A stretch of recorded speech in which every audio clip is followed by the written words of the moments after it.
Welcome to the Joy of Cruising podcast with your host, award-winning author Paul C. Thornton, a weekly conversation with the amazing cruisers featured in the Joy of Cruising books comprised of The Joy of Cruising, Cruising Interrupted, new release, The Joy of Cruising Again, as well as other fun, informative, global cruise personalities. It is the next best thing to cruising, hearing about cruising from the unique and diverse perspectives of Paul's amazing guests. If you hear about a cruise that interests you, book it at www.thejoyofcruising.net. It helps support the channel through our partnership with Where's Walters Travel. We really appreciate your feedback, so leave us a text. Paul can't reply, but he may read your text on air. Hello, passionate cruisers. This is Paul, and this week on the Joy of Cruising podcast, I am delighted to welcome UK's Harry Cotterill, cruise blogger and artist from Cruise Cotterill. The Cruise Cotterill brand was launched in 2015, and since then, Harry's talent for producing one-of-a-kind drawings of the world's cruise ships and other craft has become increasingly talked about globally. Cruise Cotterill is nominated for cruise awards year after year. This year, he has been shortlisted. In the past, he has been shortlisted for the UK Wave Award and is again nominated in 2024. To date, Harry's artwork has now been presented on board no less than 100 different ships. He has been commissioned to produce his highly detailed, one-of-a-kind drawings by clients all over the world, as well as cruise lines, including Azamura Cruises and Ambassador Cruise Line. His artwork has become so popular, he currently has clients securing commissions many months in advance. Harry first started drawing ships while he was still in school, where he studied art. His artistic skills only improved more so over time, as he continued to draw. As a teenager, Harry had the ambition to become a naval architect and design his own ships. In May 2009, Harry had his first large-scale drawing presented on board Holland America Line's Eurodam at Harwich International Port. This was to be the first of many presentations to come. After excelling at college, Harry decided to pursue his passion and aim of setting up his own business. Welcome, Harry, to the Joy of Cruising podcast. Hello, Paul. Thank you for having me here. How you doing? I'm doing very well. I'm just taking a break from studying. I'm busy revising for exams. Not too much time these days for drawing, but hopefully I'll get back to that quite soon. Well, we hope so too. Yeah, eventually. It's good to virtually meet you. Before we discuss your unique contributions to cruising, I think you're the first artist we've had, and somehow when it rains it pours, because since scheduling you, I have another artist coming up. She does something different than you. That's going to be fun and unique as well. But before we discuss your unique contributions to cruising, tell our listeners about yourself, where you're from, your background growing up, and then as an adult, whatever you would like to share. Okay, so I'm Harry. I grew up and I still live in Colchester in the UK. For those that don't know, it's a town about an hour or so from London, so it's quite easily connected into the city. I grew up living with my mum and dad, and as a kid, sort of money was quite tight, so I spent a lot of time then drawing. And we didn't really go on any cruises as a child. So lots of bloggers these days, I know some of them have been on cruises when they were a child. I didn't at a very young age, so I sort of missed out on that. And then, got into blogging eventually. But now these days, I'm studying a physics degree, which is quite different. So that takes up a lot of my time. But eventually, once that's done, hopefully back full time one day to drawing and blogging a bit more. So when you started drawing and you hadn't been on any cruises, what were you drawing? Back then, I mean, when I was really young, I was just sort of my own pictures of my own cruise ships. So I was doing a lot of my own designs, and the drawings back then, they were sort of nothing like they are these days. They weren't as big. It was only when I got probably I reckon about 15 or so, around that age, when the drawings started getting to the sizes that they are now, and I used that scale. Because I used to draw them just in like little A4, A3 sketch pads and notepads and things like that. But yeah, I did a lot of my own designs, and I used to do lots of like deck plans and general arrangements of the ships, and even like drawings of cabins and things like that. Now I'm curious. Mhm. You indicated that you didn't cruise when you were a child. What is it that prompted you to draw ships? I would have expected you to say you just started drawing stuff, and then ships, were later in your drawing life. I can always remember I was having this conversation with someone the other day about drawing other things, but it was mainly ships. And I think what really started it was the Titanic movie. Okay, Um, okay, that you know, makes sense. seeing that. But then I don't know how old I would have been, probably as young as maybe like 10, 11. My dad used to take a voluntary minibus for the mental health patients down to Felixstowe. That's a big container port that's not far from us. And Okay, then one day I can remember going down there and sort of being fascinated by the big container ships. Um, but I can never remember really drawing container ships. It was always like old ocean liners like Titanic or my own ones, cruise ships. But then I worked out there were cruise ships coming in down to Harwich, which is just across the water from Felixstowe. So we sort of saw them. But yeah, um, so I did lots of drawings, but not cruising wasn't really what started it. No, I can remember building lots of Lego ships as well as a kid. So it must have been something there. hmm. So it's interesting, I some of the folks I talked to, Titanic remains Hmm. their favorite movie. In your case, Titanic had a Hmm. major influence on the rest Yeah. of your life.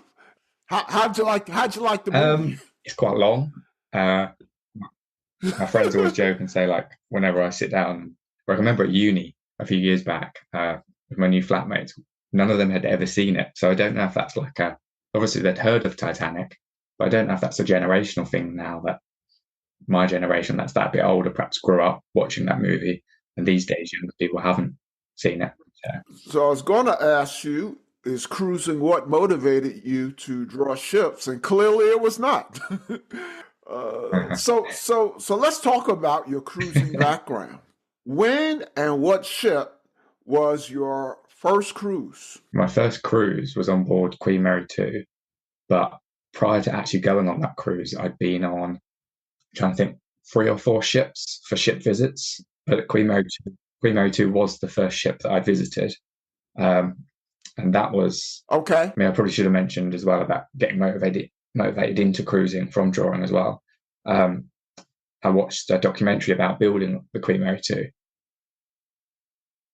And then we went down to watch it set sail from Southampton a couple of times. And on one occasion, we were watching it sail out of Southampton, and I thought I recognised what was the designer of the ship. Oh, very good. And my parents said, no, there's no chance. It can't be him. And I thought, it definitely is.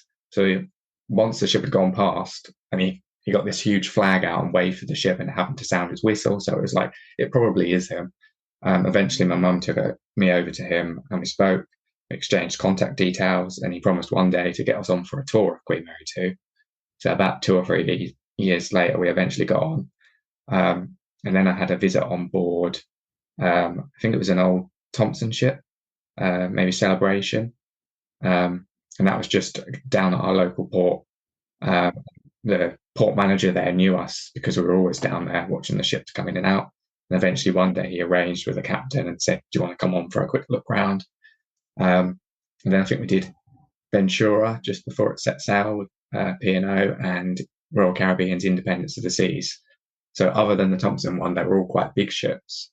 But yeah, Queen Mary 2 was my first cruise, which up until quite recently, I haven't spoke about it in a while, but my first cruise was actually paid for by followers I had online on an online forum.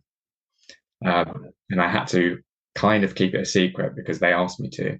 But these days, I don't think the forum exists anymore, and it's been years and years. But yeah, I used to post on there a lot whilst at school, and they knew growing up I didn't have a lot of money, and my parents weren't that well off.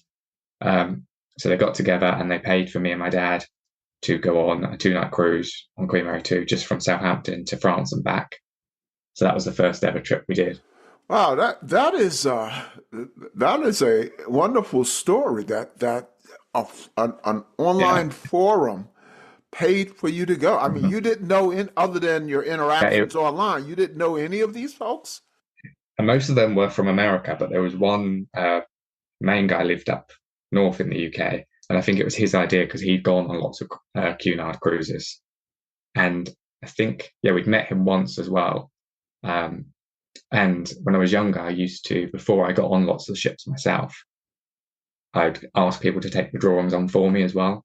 So he'd done that a couple of times. Yeah, it was meant to be a surprise and kept secret. And both my mum and dad were going to come with me, but my mum suffered from agoraphobia, so she doesn't like going out or afar on her own. So the idea of going on a cruise, she'd never do it. So they had to ruin the surprise and tell me, because they gave me the option of, do I just want to go with my dad, or do I want to take someone else, someone from school? And in the end, I just decided I'll go with my dad because they're paying for it. It seems a bit sort of harsh, maybe expecting them to pay for someone else. Probably friends I've got then aren't going to be my friends in the future. They're not going to remember it. They're just going to take it for granted. I'd rather have that special memory with my dad than someone who I'm friends with now at high school and I'll probably never see again in 5-10 years. So are you in touch at all with some of those folks on the forum? We'll be back after a quick break. After the murder of her parents, Virginia moves to live in her uncle's palatial estate, where she finds a diary belonging to a girl from the 1800s, sharing stories of monsters and mythical creatures.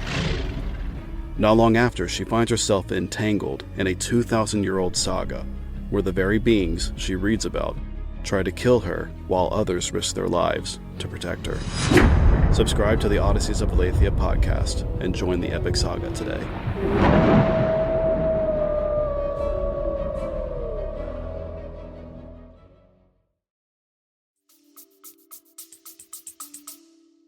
Yeah, some of them still follow me on Twitter and Facebook, and some of them are still, I think it was back only a couple of years ago, asked about could they present a drawing on board one of the ships, because lots of them used to do that as well for me.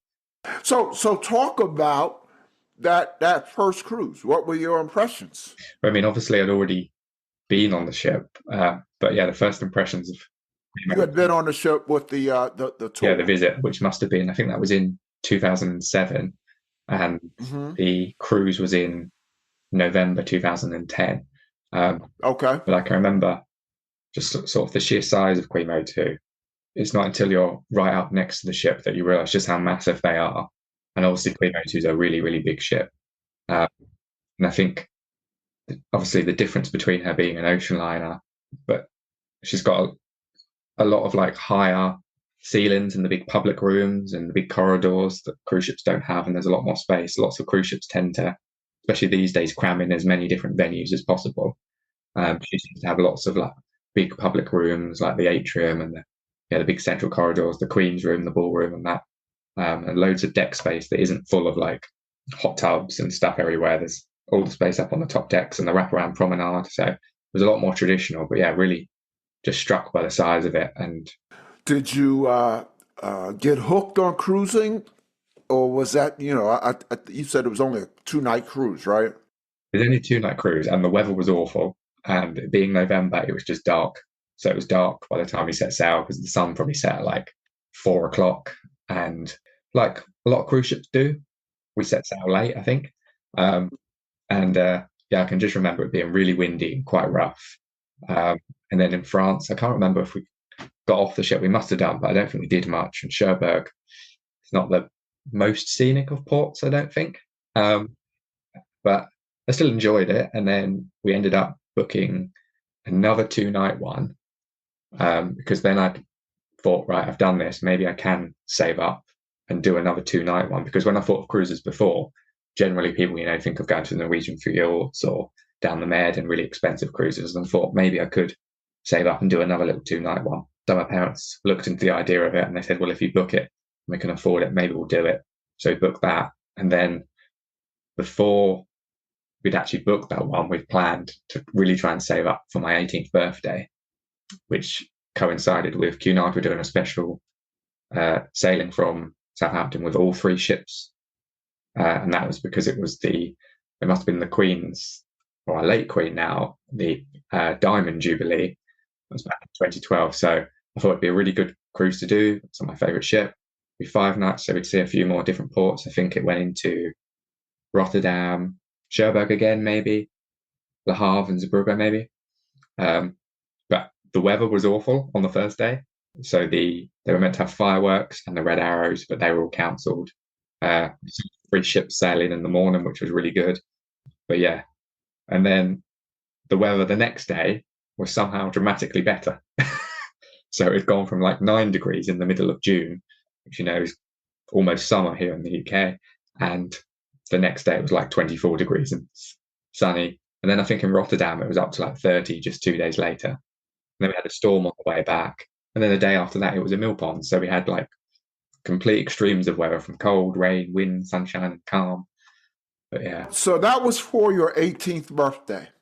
When you went on the initial cruise, the 2-night one, how old were you then? It must have been, that would have been 16 then, because that was 2 years before. Okay, so yeah. Okay. Have you since been back on Queen Mary 2? I think the last time I was on Queen Mary 2 was in 2016, which was just after what they called, Cunard had like a big refit of the ship then. I think they've had another one since. And they called it the remastering. That was when they added the extra sort of balcony cabins up the top. So it was about 30 or so extra cabins added. And then the silly little thing they added was the fire hydrant that was donated, I think, from New York, and Liverpool also donated something. I think it was a lamppost that they added to the area of the ship where the kennels were. I ended up taking a new drawing back on board then, sort of highlighting the changes to the ship. Which sometimes when ships have refits, it's just like the internal parts that they change. But that was cool to draw Queen Mary 2 again, because she had changed. And she happens to be one of the ships that I've drawn the most. People have always asked me to draw Queen Mary 2. So sometimes it gets a bit boring drawing her, but it was nice to draw again. And back then, less so these days, but my drawings were improving a lot, sort of more rapidly then. Now I sort of peaked a bit. I can still improve little bits, but back then I was nowhere near as good. So I was always constantly coming up with new ways to draw slightly better. So when you took that drawing on the ship, after it was refurbished, how did that come about? Is that just something you did, or did they ask you for it? Well, lots of them in the early days I just drew myself, and then sort of would just ask on the off chance if there's any way I could meet the captain. And that particular one, like, again, it shows you how small the world is, and just all the timings. When we happened to board the ship, we were walking through the corridor, and I looked to my right, and sat in one of the bars, I think it was the Sir Samuel's Lounge, was the designer of Queen Mary 2 again. Oh, wow. So I looked over, and he saw me, and I saw him, and it was like, yep, okay, we've met again. And so I showed him the drawing. He was quite impressed by it. I think it was the last time I've seen him. But yeah, and then I ended up, I think, probably just going to reception on the ship and saying I presented a drawing before. One was already, the original one was displayed in the, I think it was the teen zone on board in the ship, because I was only, 16 when I presented the first one. And I told them about that, and she said, okay, I'll get in touch with the captain's secretary. And then literally we got back to the cabin after dinner that night. There was an invite to go up to the bridge, and then it's as simple as that, and hand it over. But that's how I did a lot of them. And yeah, in the early days, it was just write to the cruise lines and ask about it. Mm-hmm. Do you recall the name of the designer that you met? Yes, Stephen Payne. Stephen Payne. Okay. You've probably heard of. The reason that I ask, I have had on the show, a previous episode on the podcast, I think probably the most renowned ship designer in the world, Joe Farkas. Mm-hmm. And he designed mainly for Carnival and Costa. Yeah. But for the Queen Mary 2, he was called in to consult it had been mostly done, but he was called to at least contribute. So that's a very interesting. In fact, there was a book and talked about the design. So I'm sure it talked a lot about the gentleman that you mentioned. But Joe was also in that book. What is the name of that book?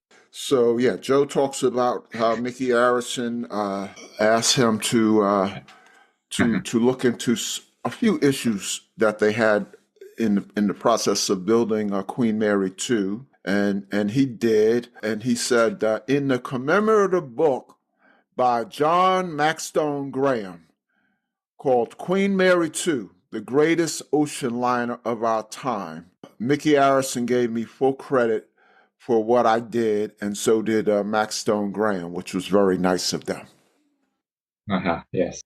I think I know the book. I might even have a copy of it from the designer of Queen Mary 2. I think he sent it to me one Christmas. Good. So with Cunard, is the new ship, Queen Anne, is that on your bucket list? I keep looking at cruises on her and thinking maybe that one. And problem at the moment being at uni and studying is the cruises never seem to come up at the right price at the right time. There's always a cruise like, oh, yeah, that's a really good deal and I'd love to do that, but that's when my exams are, or that's when I go back to uni. But I have already been commissioned by a client in America, I think, to draw the ship. So generally I draw on 2 scales. So there's the big, large drawings that I do, and then sometimes I offer a half size of that as well. So the gentleman was actually looking for like a limited edition print of the ship. Now, obviously, until I've drawn the ship, I can't offer prints. So I explained that to him, and I thought he was looking for quite a small size print. And I just happened to say, these are the sizes I offer if you're interested. So he's gone ahead and wants a drawing of Queen Anne. So I'll probably won't start that drawing until sometime next year. But my plan possibly is to maybe do 2 drawings of it and do the larger scale for myself and then the half scale for the client, and then maybe contact Cunard and see if I can get on board, perhaps have it presented on Queen Anne, maybe displayed, because I've got a drawing displayed on the other 3 queens. So at the moment, Queen Anne's the old one out. So yeah, one day I'll get round to drawing her, and obviously, ideally, a cruise on her to present it rather than just a quick visit. I'm kind of curious about the commissioning process that you've alluded to. We'll talk about that in a minute. But talk about Cruise Cotterill. Am I saying it right? Cruise Cotterill? Talk about Cruise Cotterill in general. When did it start? How did it start? Tell us all about Cruise Cotterill, your company. So the brand as it is now, Cruise Cotterill, didn't technically launch until 2015 because the website was set up back in, I think, June 2010. And I was still at school then, or just finishing high school, and had a different name. And it was mainly to showcase like my drawings still, and my own designs. But then I didn't really like the name that I had back then, and I'd always had the idea of maybe changing it to Cruise Cotterill. But it was quite a big thing to do. I needed to change the logo. I'd got so many things that were already there, and I thought one day I need to do it. And I kept putting it off and off, and then eventually I just thought, you know what? I'm going to do it. And once I changed it, sort of no going back. Right. But it helped a lot because back then I'd got in touch with a charity in the UK, the Princess Trust, and they had a grant scheme that they called, I think it was the Will It Work grant. So they were offering randomly £220, and you could use that to sort of get a few materials and see if your business idea would work. Now, because I was working as an apprentice somewhere else at the time, I missed out on that annoyingly. So when I contacted them, they said, oh no, the grant isn't around anymore. But she said, but there is one for £1,000. So I was like, great, I'll go for that one. Slightly more money. Better. Yeah. So I was glad I waited in the end. And I applied for that, had to put together a business plan, and it was done through the Princess Trust and the local council.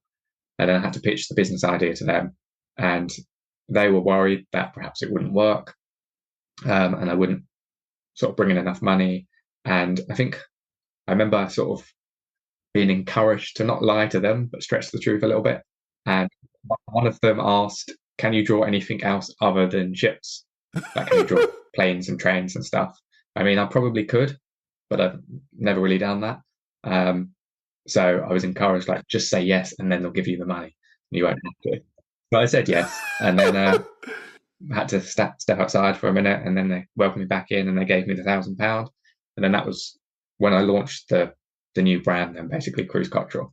But it was set up then, and then obviously I started probably as I went on more cruises and doing more drawing, brought in more money and enabled me to go on more cruises. And then as I got more recognized as a blogger and made more contacts and networking, and that's something I think I've been really good at even from a kid, was networking with different cruise line bosses and getting known.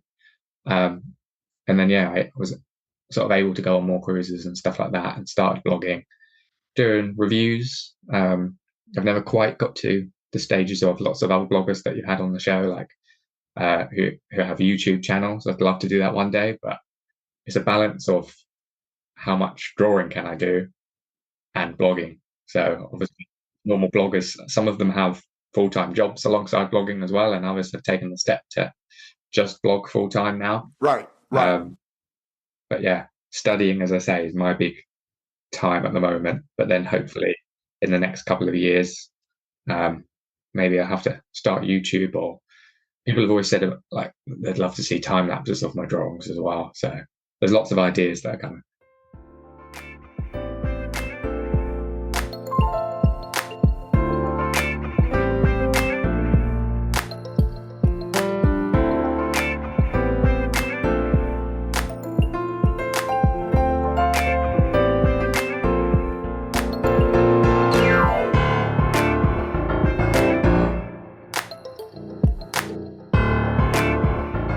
That sounds interesting. Yeah. I can easily imagine. I can picture that would be interesting. So let me go back to that Queen's Trust organization real quickly. Just it's kind of funny. How many people were on the panel deciding whether or not to give you the money? I think there was maybe 2, 3, or 4 maximum. And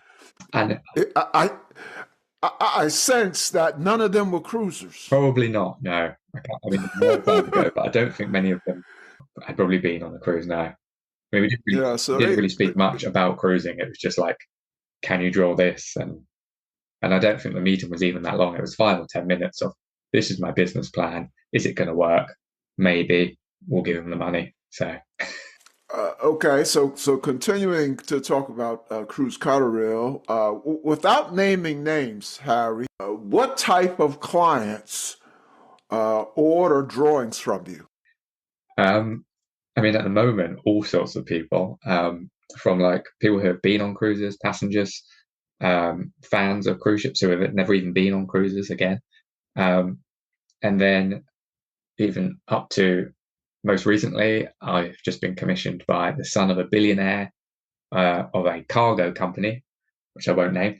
So I've got to draw a cargo ship for him. The son of a billionaire of a owner of a cargo company. I know who that is, but I'm not going to say anything.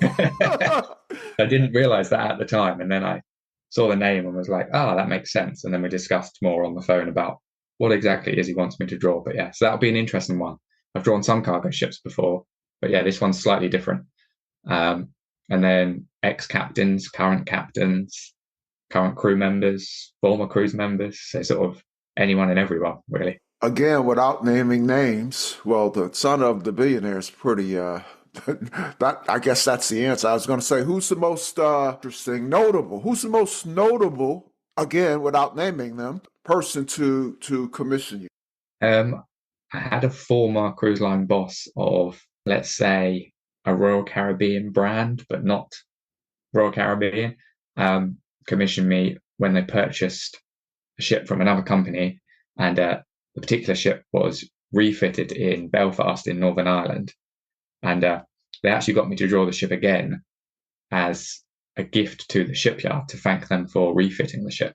So I ended up drawing it twice for that person, which was a little bit weird because I'd literally just finished drawing it. I was like, yeah, I'm done. I can move on to the next one. And then they said, can you do another one? Rather than just get a copy of it, they wanted me to draw it again. In fact, on that note, there's a little interesting fact which we might have missed if I hadn't just thought of it. That a lot of people perhaps don't know about my drawings, that even if they are the same ship, there's a slight difference on all of them, that there is a little man hidden in every single drawing on board. And he's known as Ted. And it started from when I was at school and drawing ships. I used to put lots of people in like the balconies or on deck chairs and stuff. And then I thought, that takes quite a bit of time to draw loads and loads of people. So I'll just draw one lone figure and I'll hide him somewhere. And now, of course, every time I present one, I say to the captain, like, there's a guy on there, Ted, or captains who have met me before say, right, where's Ted? And they try and find him. I don't know why it's called Ted. Someone once said to me at school, who's that? What's his name or something? And I just come out with Ted and the name stuck. So Ted is hidden somewhere on every drawing. And then clients who commission me and say they stay in a particular cabin or they have a cabin that they like, he always goes in their cabin. So sometimes he's hidden in the cabin. What an interesting avocation that you have. In the intro, I mentioned your first large-scale presentation was on Holland America Line's Eurodam. Talk about that. At that time, we'd been watching the ship sail from Harwich in the UK, not far from where I live. It's about 20 miles or so. Back in 2009, they used to have loads and loads of cruise ships in. And I think their season run from sort of May to October, and Eurodam was one of the first. And I was actually studying for my exams at school, probably not hard enough because I was too busy drawing. And I thought, Eurodam's coming in. She was brand new back then as well. So I'll get her drawn and maybe I can see if I can get the drawing onto the captain somehow. And we knew the port manager. And so we went down after school and saw the port manager. And I said to him, I've done a drawing. Is there any way you can take it onto the captain? And unfortunately, he'd literally just got off the ship because it was about an hour and a half before they were setting sail. So he said, I can't. I've just got off. I'm not going back on the ship. And then he said, but can I have a look at your drawing anyway? So I showed him it and I unraveled it on this table in the cruise terminal. And he sort of stood there. So he said, I'll see what I can do. And he disappeared for a bit. And then he came back with a reflective jacket and said, put that on. And just put his arm around me and said to my mum and dad, we'll be back in a bit. And he took me up onto the ship, told security to look the other way. And the ship were fine with it and they let us through. And because the captain was busy getting the ship ready to sail, I think it was the first or second officer came down from the bridge and he took the drawer and went back onto the quayside waiting for the ship to set sail. And then a crew member came over with a china plate from the inaugural of the ship and gave that to me and said, that's from the captain. He's really impressed with your drawing. So he wanted me to give you this. And then, yeah, that was the first one. And it was then next week, there was like a Costa ship in. So I thought, I'll draw that one and see if I can do it again. And then each time a new ship came in the Harwich, that's what I started doing, was drawing the ship. The port would take it on for me or the agent of the ship. And yeah, I got back like a ship model or a plaque or something like that. And that's how it really started. I didn't even write to the cruise lines. It was just a case of go down to my local cruise port, say, can you take this on for me? And we'd literally watch them walk up the gangway with my rolled up drawing and you could see them go on. And sometimes you'd see that the captain had got it because you could see him up on the bridge with it. Wow. That was quite cool to actually sit and watch them. So in those days, you weren't commissioned to. No. You just took the initiative, which I'm very impressed by. You know, as an entrepreneur, I like that. You know, you just showed up. It was a clever way of marketing myself. And to other people, I mean, now because I get commissioned quite a bit, I'm happy to sort of admit it. But back then, people wouldn't have known the difference between whether I was being asked to do it or not. But it was a good way to sort of get on lots of the ships. And at times, perhaps when the port manager wasn't there or they said, no, we can't. I remember on one occasion we went down there, I think it was for what would have been the Costa Neo Romantica, maybe. There was no way. Costa were always a bit funny about getting on sometimes. They were really strict. And so there's no way I could get on for a visit that time. And I saw on the quayside this guy stood there who looked like the captain from his uniform. And I thought maybe he is, but do I go over? If he isn't, I'll look a bit silly maybe. And I thought, I'm going to risk it. So I walked over to him and I just said, "Are you the captain?" And he sort of looked at me and thought, "Yes, who are you?" And I explained. And then he literally sort of paused once I'd shown him the drawing and said, "Wait there." And he walked back over to the gangway of the ship. We watched him in the distance. And then up, because it was one of like the stepped gangways, the really steep steps up to the door of the ship. And then out of this door came flying this blue box, and he caught it. And of course, it was a ship model, because I'd shown him I had a ship model from all the other Costa ships I'd drawn. So even though I didn't get on the ship, he ended up going and getting one for me. And they literally threw it out the door, and he caught it, brought it back over to me. But yeah, so I suspect you have a few ship models. How many do you think you have? probably 20 or 30. I'm running out of Oh, wow. gifts I got back from a captain.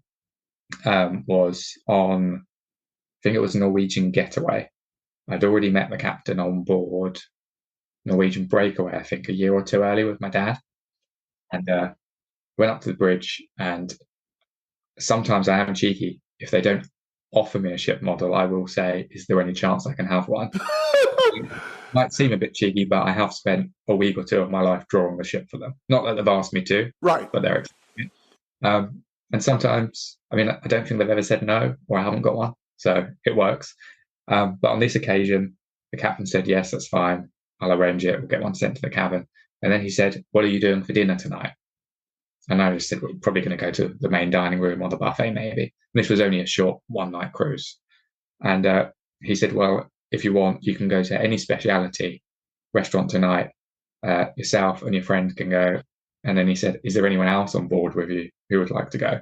And on that particular cruise, there happened to be lots of other bloggers and friends of mine on board. So it was like, the list is endless. But he said, "Okay, I'll pay for you and four of you in total to go to any speciality restaurant you want. Have whatever you want, as much as you want. It's all on me." So that was one of the sort of most memorable gifts back from a captain that I ever had. Yeah, I guess monetarily, that probably is the biggest gift you got. Other than a few free cruises, maybe. Oh yeah, you've gotten free cruises? So there was, it would have been Ambassador, very kindly, in return for drawing Ambition, their second ship.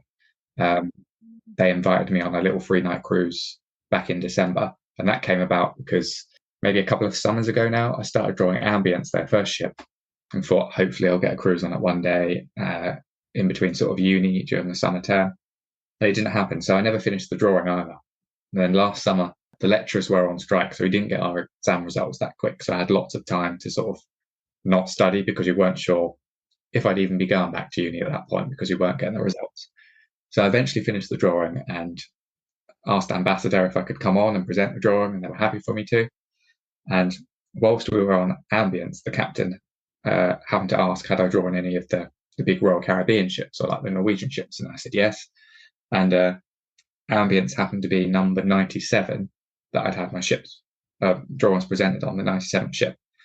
And he said, "Yeah, have you drawn any of the big ships?" And I said, "Icon of the Seas, my aim would be, if I could organise it somehow, would be for that to be number 100, being the world's largest cruise ship, and launch it fairly soon." A couple of their staff who had taken us on the ship then said, "Would you not make Ambition, our other ship, number 100? There might be a free cruise in it for you." And I was like, maybe, okay, we'll go with that deal.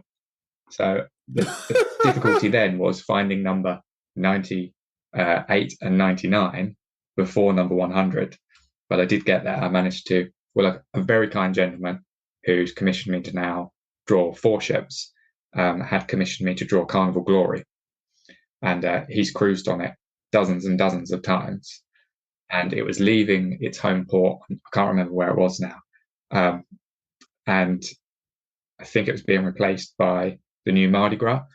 And so because he'd been on the ship loads, he actually commissioned me to draw it, and then ended up deciding to help me out to have that as number 98 by presenting it to the captain on my behalf from him as a gift. So he did that as number 98. And then there was a small ship down Harwich, which was more of a smallish cargo ship that I presented on number 99. So then ambition was finally number 100. But yeah, that was a good little 3-night cruise. And I think Azamara once had a freebie with them. Talk about, you've already given us a fun anecdote about the types of people who commission drawings. Talk about the commissioning process. It can be a range of different ways. Generally, ideally, I'd like people to contact me through my website. There's a form on there people can fill in what ship they want, or sometimes a number of ships. And then I will get back to them with a price and a rough size of how big the drawing will be. As I say, I draw on 2 different scales, but sometimes people can literally message me on Facebook and say, I've been following you for so long. So recently a guy's been following me for years and years, since I was a kid and he was a kid. And he now happens to work on Royal Caribbean, but I think his dad works on a couple of different ferries out of the UK. So he's asked if I can draw them and the ship he works on, which is Adventurer of the Seas. And so he's just purchased 3 drawings ready for me to draw next year. And he's wanted them for years and years. And yeah, he just happened to message me on Facebook and say, can you draw me these 3 ships? But yeah, the best way is to go onto the website and you'll find sort of the form on there to fill in. Take us through the process of doing a ship drawing. So the first thing I will do when someone asks me to draw a ship, or I decide to draw one, is try and find as many pictures as I can online of it. And people may have noticed, and they might ask why, and there's no particular reason other than I've always done it that way. I always draw the starboard side of a ship. So I try and find as many perfectly sort of side-on photos as I can. Now that can be difficult if it's a brand new ship. So for example, at the moment, I'm still finishing off my drawing of Icon of the Seas, which I started before the ship left the shipyard. So back then there wasn't many photos of it side on. And if there were, like the dry dock that the ship was in the way, and all the scaffolding and tarpauling and that was on the ship was quite difficult. But generally, yeah, I would get as many side view photos as I can of the ship. And then the process of drawing the ship is, I can describe it as like a giant grid. So lots of the big ships, so like Icon of the Seas or Queen Mary 2, a ship like that, you can cut it up into sections. So you'll notice that like all the windows in the hull and the balconies, they all align. And a lifeboat happens to be so many cabins long. And I can then work out, it's quite a bit of maths that goes into it, but roughly I can sort of eyeball how long the ship is. I know how long it is on my scale by working out how long it should be. And that tells me how many sort of sections there should be. So my scale is 1 to 187.5 on the large scale. And that probably sounds a bit weird to people, and they might think, why not just 1 to 200? I don't know how I got around to doing that scale, but it works about perfectly that a cabin that's perhaps 2.6 meters wide or so on that scale happens to be 1.5 centimeters. So I can draw this massive grid with 1.5 centimeter long boxes, and they happen to almost perfectly fit in the right number of cabins in the length of the ship on that line that I've drawn. Sometimes they don't, and they might be slightly over or slightly under. Sometimes they might have to be 1.4 or even 1.3. But yeah, it's a massive, sometimes I describe it to people as it's like a big dot to dot. I have to put the dots on the paper. And then it's just linking up all the lines and the dots, working out roughly how high the decks are can be challenging. That's just like guesswork. Sometimes I might have a plan of the ship, and that can help a lot. But as I say, if it's a brand new ship or a really, really old ship or isn't that known, can be quite challenging. And then older ships that aren't so boxy. So if we go back to like a ship like the Titanic or even a ferry from these days, they're not so boxy. So the way I go about drawing them is to print off a side view of it or a plan of it if I've got it, and to cut it into a number of sections. So normally I'll cut it down the middle, and then I'll cut them down the middle and cut them down the middle again. So I end up with 8, maybe 16 sections if it's a big ship. And then on paper, I just scale up those sections to the size that I want the ship. And then again, it's eyeballing, okay, that window is roughly in the middle of that section. So it must be about there somewhere. They can be challenging ones. But I mean, sometimes when I step back and think about it, I do ask myself, how the hell do I draw that actually? Because for me, it's just sort of natural now. But I do worry sometimes because these days I don't draw as much at the moment because I'm studying. I sort of look and think, how do I do that? Can I do that? But then whenever I pick up a pencil, it just comes back and I'm sort of naturally able to just draw this massive ship somehow. It all sounds very exacting. I'm thinking that you're just sort of artistically inclined, but there's a lot more to it than that. Now there's quite a bit of maths behind it. You lost me at math. Yeah. We won't talk about physics then. So Harry, we're friends on Facebook, and I've seen some photos of you presenting a drawing on board a ship. How often does that happen? I mean, these days not as much, but as I say, in the past, I've presented them on 100 different ships now. Back in sort of, I'd say like peak years, I think 2011 was one of my busiest years growing up. And I think that year I might have had drawings presented on about 15, if not 20 different ships.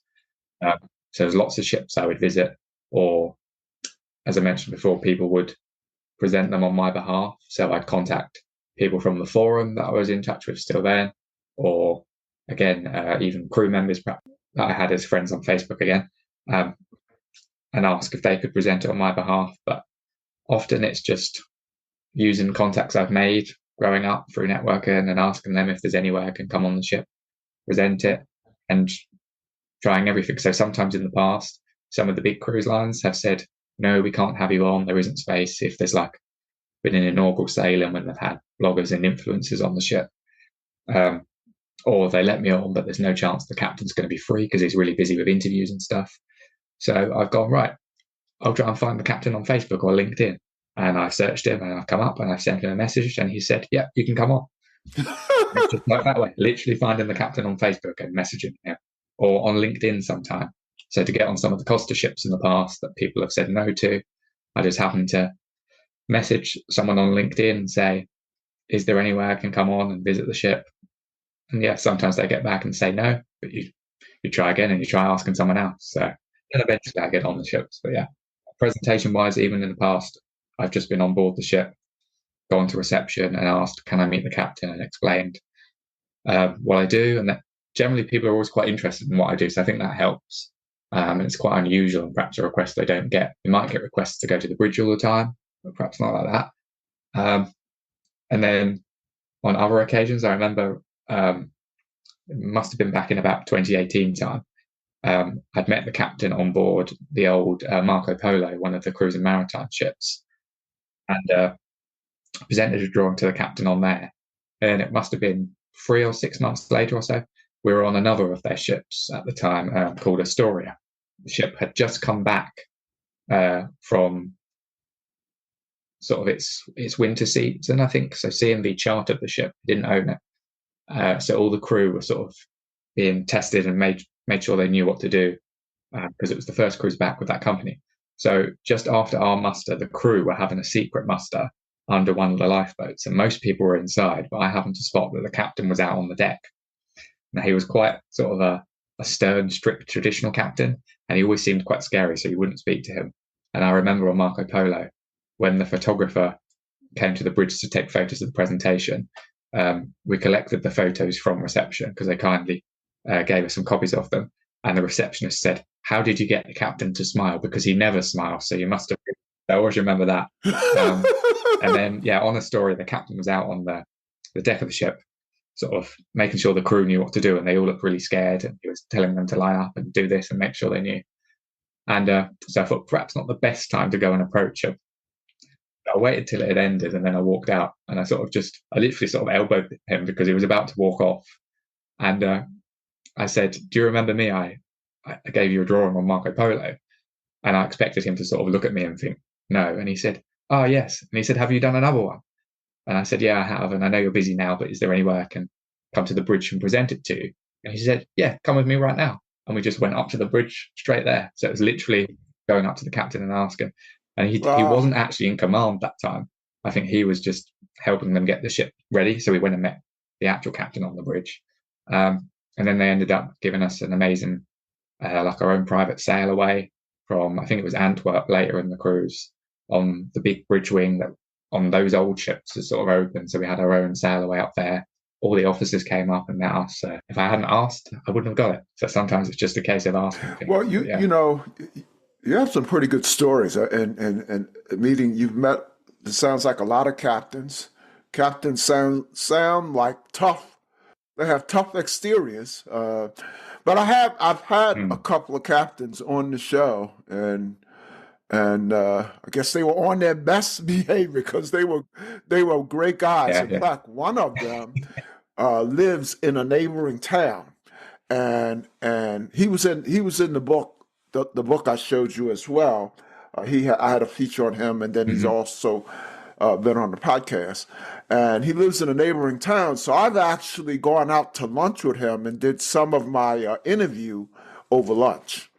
And it's hard to imagine this guy being anything other than a great, great guy. So, I always find sometimes, they seem scary, but at the end of the day, they're just another normal human being. We look at them as sometimes maybe not quite a godlike figure, but they're in charge of thousands and thousands of people, and they're not approachable. But they're just another person at the end of the day. So let me put you on the spot. What are you most proud of as far as Cruise Cotterill is concerned? I think the biggest achievement so far, which was for the Ambition cruise, was having the drawings on 100 different ships. Well, just to highlight the fact that often people get confused and think that I've drawn 100 ships. I've drawn more than 100 ships. I've probably drawn maybe 150, 200, even I've lost count. But that's specifically having drawings presented on board those 100 ships. That's probably the biggest achievement. And maybe sort of just being sort of known for my artwork. Again, sometimes I take it for granted and just think I can be hard on myself and think it's not that big of a deal. But somehow through just sitting and drawing ships, people all over the world know me, and I've got drawings on, dozens and dozens of ships sailing the world. And sometimes I often wonder how many miles have all those drawings done if you added them up, and where are they now? And sometimes when the ships have been beached or scrapped, like during COVID, a lot of them were. I've heard stories of lots of artwork being abandoned on the ships. But I remember one captain emailed me and he actually told me he'd taken the drawing home from the ship himself because he kept it in his own cabin on board. And he decided, nope, I'm not letting that sort of go to waste. I'm going to take that home. So before they beached the ship, he made sure he took it off with him. Wonderful story. Wonderful story. Well, I'll tell you, Harry, I have, between the books and the podcasts, I have interviewed over 200, just to use a generic term, cruise personalities. And, you're one of one. I have to steal that term. Yep, one Maybe of that one. can be my new title. How can my listeners order drawing? You've kind of alluded to this, but how can my listeners order drawings from you? And a related question, tell our listeners how they can follow you on social media, where can they see images of your work? So the best place is on the Cruise Cotterill website. So that's cruisecotterill.com, and there's a section on there called artwork, and they can go on there. That features there's a gallery that has almost all of those drawings. There'll be some links that perhaps won't work. That's a bit that needs a little bit of work on the website because they're old drawings that perhaps aren't quite as good as I do these days. So they're a bit hidden. So they're listed but not shown. But there's all 100 that I presented are on the gallery there. And then you can go through to buy limited edition prints of some of the newer drawings. So Icon will be on there soon. And then to commission me specifically to draw a ship, there's a commission the artist page where they can fill in the form or simply go on Facebook or Twitter, or X, I should say these days. They're the two main social media platforms that Cruise Cotterill's on. But yeah, or just send me a message on Facebook if they're already friends with me. Let's shift gears and talk about the future. Do you have anything booked right now? Not currently, but hopefully this time next year I'll have graduated from uni and I'll have finished my physics degree. So I think after that will be my 6th year there. It was technically meant to be a 4-year course, but it's been a bit difficult. So I've had a few years out and reset exams. But I think after that, I will deserve a decent cruise.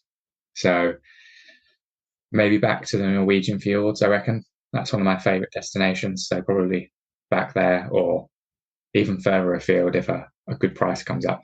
And when do you graduate? It should be next July, hopefully. Well, I hope you choose the Norwegian fjords because I'm going to the Norwegian fjords in late 25, cruising out of Southampton for the first time. So What ship's that on? who knows? Maybe I'll see you on board. Which ship? That's the NCL Prima. Okay. One I haven't drawn yet, so maybe. There you go. Offline, I'll give you the exact dates, but I can't Well, remember if I what don't they get a are. cruise, I'll ask for a visit. Yep. What's on your cruise bucket list? What's the one cruise that you'd like to do? What's the one destination you'd like to go to? I've been thinking about this one for a while because my bucket list used to be, I always wanted to do, because Queen Mary 2 is my favourite ship, a transatlantic. But I've never been great on flying. I fly a little bit more these days. So going back to the Titanic, I recently went to the museum for it in Belfast for my 30th birthday, which was only last month. And now it's sort of opened up my eyes to flying to other destinations. So my bucket list before that might have been a transatlantic was always a bit perhaps not going to happen because there's no way I'd fly that far. Maybe I would eventually. So that's probably like one way off in the future that eventually I'll get around to doing. But I think next, bucket list wise, that's more perhaps realistic. It's getting back to the fjords, but going a bit further north and visiting different ports up there. Or even Iceland. I'd really love to do Iceland. And possibly, I know they combine sometimes the round British Isles cruises with a cruise up to Iceland as well, which even though I live in the UK, there's lots of places I haven't been that a cruise would go to.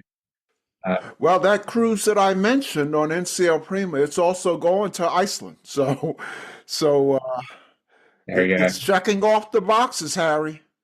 I might have to have a look at that one. Do you have well, I'm sure you do. Let me ask it differently. What are your long-term aspirations with respect to Cruise Cotterill? I think once uni's out the way, and as long as I do carry on blogging and drawing, because who knows what I'm going to do, I don't know after I graduate, but I'm never going to not draw ships or stop blogging, I don't think. I'd like to now work towards perhaps the 200th presentation. So thinking ahead, maybe 2030 time, that's 6 years. I'll have 5 years after graduating, 5 years to draw 100 ships. Might be challenging, but who knows? If not, maybe the early 2030s. But yeah, keep drawing ships, get to the 200th presentation. And then, maybe start vlogging like people do and YouTubing a bit more.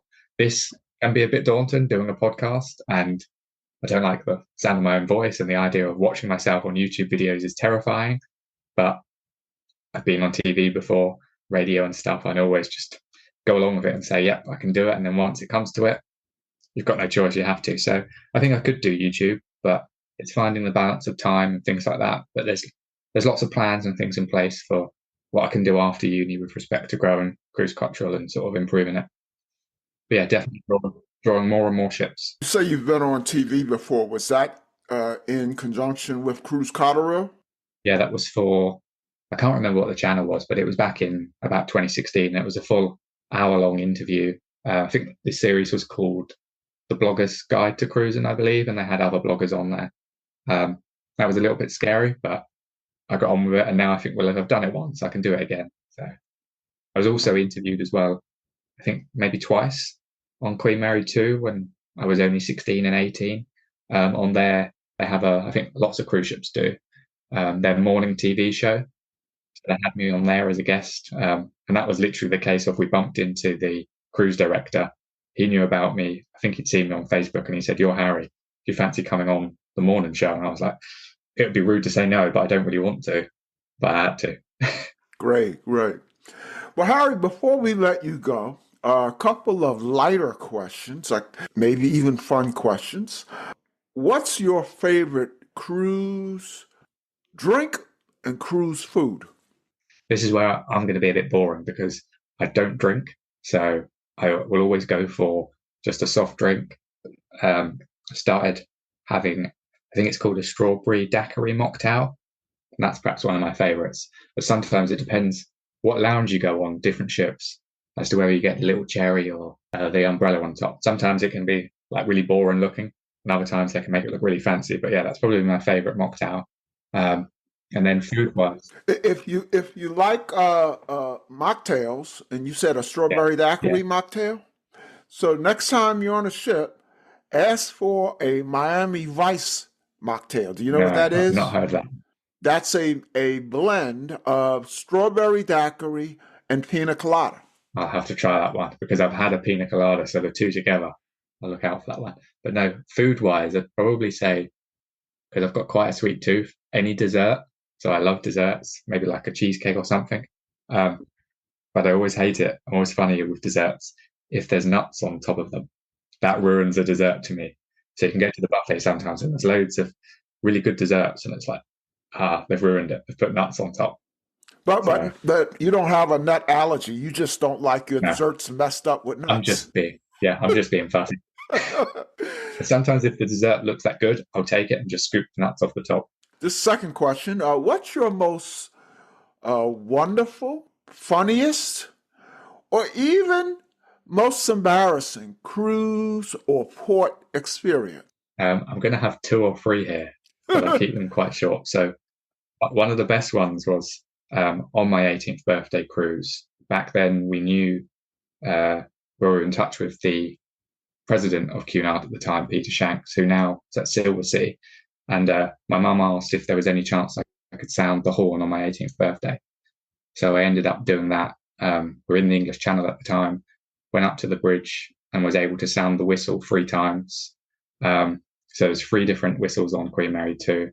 There's the original Queen Mary horn, and there was a foghorn, and then Queen Mary 2's own horn. And you have to do all 3 of them. So you do the foghorn first of all, I think, then Queen Mary's own whistle or Queen Mary 2's own whistle, and then all 3 of them together. But the difficulty of doing it was the original whistle from Queen Mary, there's sort of a blast of air before the horn actually kicks in. So you have to do that one early and the other 2 just after. But yeah, that was a really, really cool experience. And then going back to the days of sort of 2009 time when I was first doing presentations down at Harwich, I said about I would write a letter sometimes to the captain when the port took the drawing on for me. And sometimes I would write saying to the captain, if you read this before you set sail, me and my mum and dad are stood outside the cruise terminal. We'll be watching you set sail. Perhaps you can give us a little wave if you see us. And I thought they're never going to read the letter before they set sail. And then one particular day, it was on the Celebrity Constellation. Someone was up on the bridge and they were looking our way with binoculars. And it was this lady and she wasn't in uniform. We thought maybe it's like the captain's wife or something. Perhaps she's read your letter. And I said to my dad, like, it's unlikely. And then the captain came over and was looking through the binoculars. So I walked along the quayside, keeping like the right side of the security fence. And then I got to the opening where the lorries and trucks come through. And the security guard stopped me there. And just as he stopped me, the captain shouted out the window, "Thanks for your drawing, Harry. We'll see you in 2 weeks when we're back in port and you can come on board."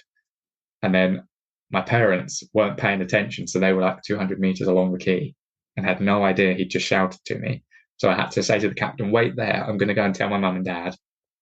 Ran back down the quayside. Meanwhile, the ship was moving out of the port, but he then held the ship sort of halfway out of the channel, but not quite. just so my mum and dad could come up and say, "Well, thanks very much, Captain. We'll see you in 2 weeks." So that was a really cool experience. And then 2 weeks later, he did it again, but this time he ended up using a megaphone and shouting, "Bye bye, Harry." And then blasted the horn like 100 times, and we all stood there waving. Then all the truck drivers joined in, thinking he was bibbing at them. So that was a really cool experience. And then the most embarrassing one, and a mistake that thankfully to this day I've never made again. Back in 2013, we were driving down to Southampton to go on the Royal Princess just before it was named. And I'd done a drawing of the ship, but I was also visiting Queen Mary 2 that day. So, or the day before, the day we got into Southampton, because we were staying the night before. And then just as we got there, we were about to go on Queen Mary 2, I looked down at the footwell of the car and went, "Where's the drawing for tomorrow?" And I'd left the drawing of Royal Princess that was all arranged to present to the captain tomorrow, and with all the travel agents at home. So I phoned my dad. He knew exactly where it was. It was at the front door. He jumped in the car, drove all the way down to Southampton, waited for us to get off Queen Mary 2, gave me the drawing, and then drove straight back home. So I've never forgot a drawing since, because I always check a million times now, is the drawing in the car? But it was a happy ending, though, right? He got it into, okay, yeah, good. I got it.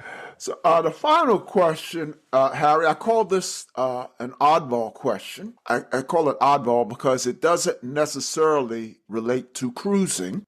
You know, you have a large following, and welcome to the many, particularly UK fans, but, they know you in America as well. Share one thing that my listeners and your followers and fans and family, not family, friends, don't know about Harry. So some may know, who have perhaps seen on my Facebook if they're friends with me, but a lot of my followers on Facebook and Twitter might not know, is I recently started gig rowing. So a gig is a Cornish gig is a 6-seat rowing boat. Okay. That they used to use as late back as I think the 1700s to row out to incoming ships to take the pilot out to them.